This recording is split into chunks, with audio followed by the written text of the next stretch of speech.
या बातमीचे प्रायोजक आहेत रिदान ज्वेलर्स। आमच्याकडे 24 कॅरेट, 22 कॅरेट, 20 कॅरेट आणि 18 कॅरेटचे सोन्याचे हॉलमार्कचे दागिने मिळतील।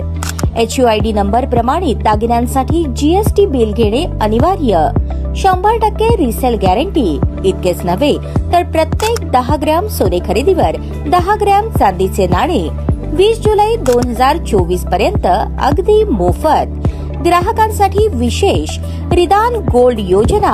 ग्राहकांनी सलग 11 हप्ते भरल्यावर 12वा हप्ता आम्ही भरणार। त्याची रक्कम 1000च्या पुढे कितीही। मजुरीवर 50% सूट देखील मिळेल। पत्ता रिदान jewellers, 133 new तिरेगाव, Chandni Chowk, forest, Solapur.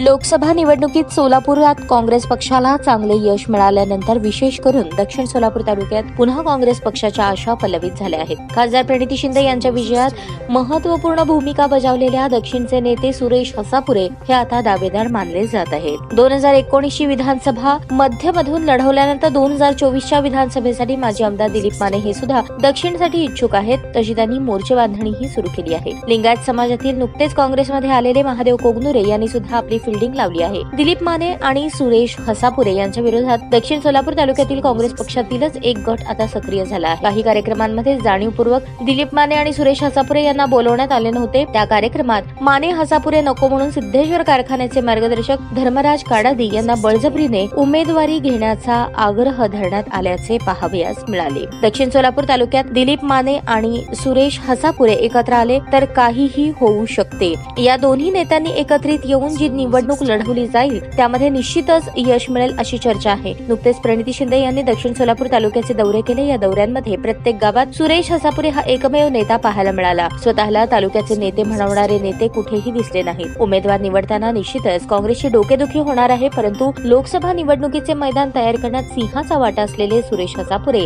यांच्यासाठी खासदार प्रणिती शिंदे आणि माजी केंद्रीय गृहमंत्री सुशीलकुमार शिंदे यांनी नक्कीच काहीतरी नियोजन केले असणार। काँग्रेस पक्षाकडून दक्षिणमध्ये इच्छुकांची मांदियाळी पाहायला मिळते, पण प्रणिती शिंदे याच करेक्ट टायमिंग साधतील अशी चर्चा आहे। ताज्या बातम्या पाहण्यासाठी प्राईम महाराष्ट्र न्यूज चॅनलला सबस्क्राईब करा।